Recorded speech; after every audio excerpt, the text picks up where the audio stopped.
Good afternoon, ladies and a few gentlemen. I am honored and thrilled that I can speak to you while you eat. So go right ahead. Don't let me interrupt the food. And by the way, some of the best food in the world that Jerry prepares for us. We're very fortunate. Before I get to a few thoughts here, I want to remind you again, we have 2 tickets for everyone to the Fever playoff game this Thursday night. Right here where you're sitting, we'll be playing. There'll be a court right where you're sitting. We want you to come. There's also where the tickets are. I've got a handout sheet for you. It's short, it's sweet, it's about leadership skills, it's about empowering others. I'm not from Indiana. Can you tell? Not even southern Indiana. I was born and raised in the South. I was born in Nashville, Tennessee, home of the Grand Ole Opry. I sure wish I could sing because I'd be performing there if I could. Grew up and we moved around. My father was a traveling salesman. We lived in Alabama, Georgia, Tennessee. Picked up an accent in all 3 states and have yet to let it go. Graduated from UT Martin, went on to UT Knoxville, still bleed orange. I'm sure you've heard the song, Good Old Rocky Top. I'm sorry, I'm not, like I said, I can't sing. But love the fact that I am so proud of everything that Pat Summitt has done at the University of Tennessee. The winningest coach ever in the history of basketball, men or women, and it happens to be a woman, so power to the women. Yes, let's give all powerful women a hand. It was about 40 years ago this fall. Yeah, I dye my hair gray. Most people don't, but I do. It was about 40 years ago this fall that I started my coaching career at Austin Peay State University in Clarksville, Tennessee, right after I'd graduated from UT Knoxville. I don't know how many of you have ever heard of Austin Peay. Raise your hands. It's okay not to have heard of it. With a name like Austin Peay, you would have to remember that. He was a former governor. I started my career in 1970. I coached volleyball, basketball, tennis, taught 8 different PE classes, was the cheerleader sponsor for men's basketball and men's football, and it was really a wonderful time for me. I made $7,000 and I thought I was rich. Of course, back then, $7,000 went a little further, didn't it? 40 years ago. We had no support. As a matter of fact, the athletic director that hired me, he said, yeah, you can have teams, but I'm not going to give you a budget.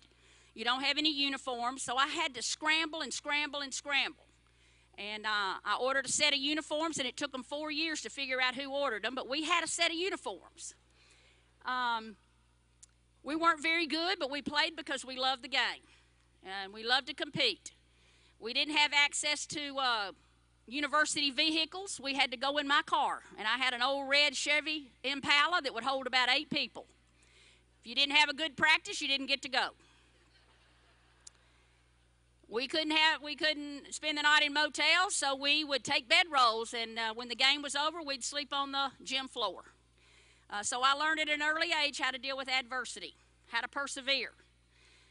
We didn't have training equipment, like tape and all that stuff to wrap the ankles, so I would slip in at night into the men's locker room and steal.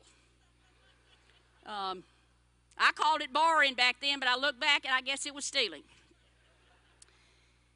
Thank God for Title IX. I coached before Title IX, and I don't know how many of you are familiar with Title IX. It was an education act passed in 1972 that created tremendous opportunities for women, not only in the sports world, but I'm convinced it's had a huge impact in the corporate world. Title IX, the right to vote, Roe versus Wade, Equal Pay Act, 4 pieces of legislation that have had an enormous impact on my life as a woman. Every night I say, thank you, God, for Title IX. But at Austin Peay, we didn't have Title IX. So I could have the gym before 6 a.m. or after 9 p.m. at night. There was none of that equality, none of that sharing. So I guess when you look back, I'm probably most known for being one of the best cheerleader sponsors that there's ever been at Austin Peay. I drove the cheerleaders all over in football and men's basketball. And men's basketball was really good back in the 70s. We had a guy named Fly Williams that came down from New York. He was better than Magic Johnson. Is good or better than Larry Bird. Did you hear that, Larry? He was really, really good, and Fly Williams put Austin Peay on the map. I mean, he got us to the Sweet 16. We were headed to the Elite 8, and I came up with the motto as the cheerleader sponsor, "The fly's open, let's go Peay." And that is a true story. Some of my stories are a little shaky, but that one is true. And I thought I was going to get fired. And then we got a write-up in Sports Illustrated, and I got a $500 raise. So that was a wonderful time for me. After I left Austin Peay, I went to the University of Mississippi, Ole Miss, Gone with the Wind, Scarlett O'Hara, my, oh my, oh my. I lasted there, as liberal as I am, I lasted there about a year and a half. And then I had the opportunity to go to the University of Miami, Miami, Florida. Wow. Ole Miss to Miami, Florida. I didn't realize I'd left America. I mean, everybody speaking Spanish but me. Diversity, things that I had never come in contact. I'm this little old lady from the South. You know, if you don't go to church on Sunday, they come by your house to make sure you're alive. I get to Miami, and I've got just everything going on. But it was a great experience for me about diversity. I'll never forget the day we were huddled up, and one of my players, solemn, just as solemn as she could be, said, "Coach, I won't be here tomorrow. I've got Rosh Hashanah." And I went, "Oh, my God." You know, I was thinking of that disease where it breaks out on your face. I said, "Well, are you okay?" And she said, "Coach, Rosh Hashanah is a high, holy Jewish holiday." And I went, "It is? You're Jewish?" And I'm like, oh my, what a learning experience for me. Loved my time at the University of Miami. I was there for 9 years. And then finally I came back to America and helped build a national caliber program at Purdue University. And if any Boilermakers are here, I love you. If any IU people are here, you can stay for lunch. And then I got involved in professional basketball. I've traveled all over the world, the Olympics, the World Championships. I've had tremendous experiences through my time with basketball. Basketball's opened many, many doors for me. And throughout all this time, with my time at Austin Peay and Miami and dealing with adversity and fighting through things and seeing before Title IX and after, I've learned a lot of things, and I want to share them with you just quickly here. These are my keys to success, and I think they're going to help you not only in your corporate world, in your job, but in your life.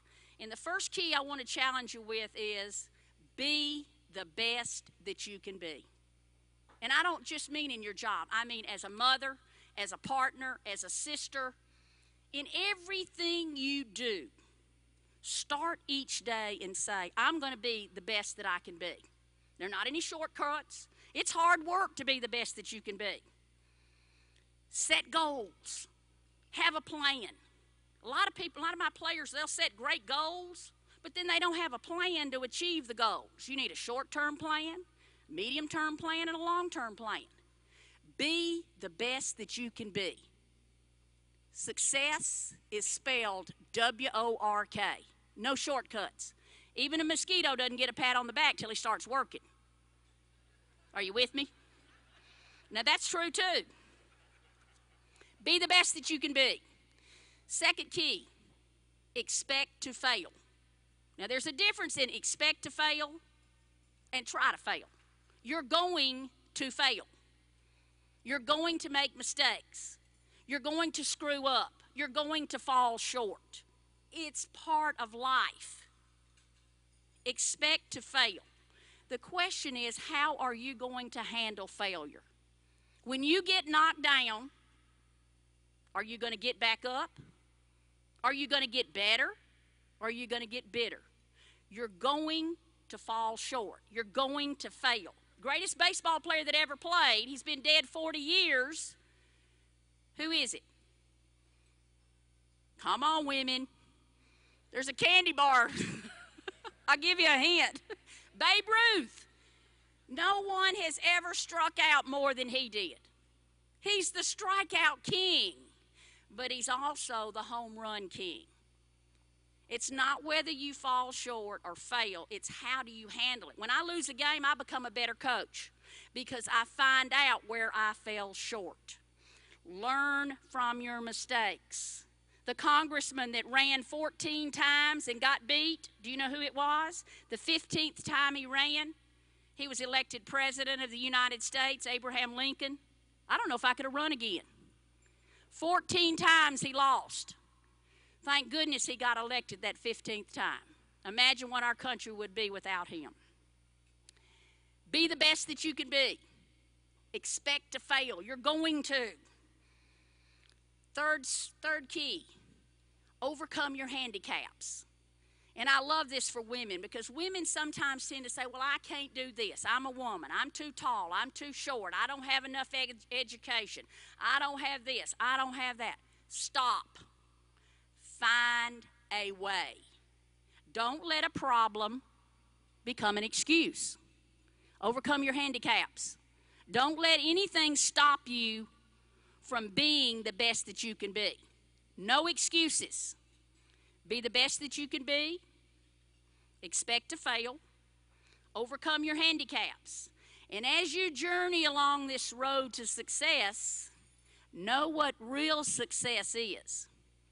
And if I polled every one of you out here and said, okay, give me your definition of real success. Is it a 5-bedroom house? Is it a $150,000 job? Is it a 4-car garage? You know, it used to be a 2-car garage. Now it's a 4-car garage. What is real success? President of the company? What is it? It's peace and love. It's health and happiness. It's family and friends. Don't ever lose sight of that. I see it in coaching every day. I see it in professional sports every day. Wasn't there some football player's wife, she set him on fire because she caught him doing something with things. They're crazy. Drugs, alcohol, too much money. They lost sight of what real success is. Health and happiness, family and friends. I see it in my coaches. They'll do anything to win that championship. They'll sacrifice friends. They'll sacrifice family. But then they win, and they got that great, big, gigantic trophy. And guess what? They turn around to hug somebody. There's nobody there because they've sacrificed everything for a trophy. Have you ever slept with a trophy? No, I have not. I would love, though, to sleep with a WNBA championship trophy. Know what true success really is and never lose sight of it. Never sacrifice health and happiness, family and friends, peace and love. You have to know that so that you can move forward on your road to success.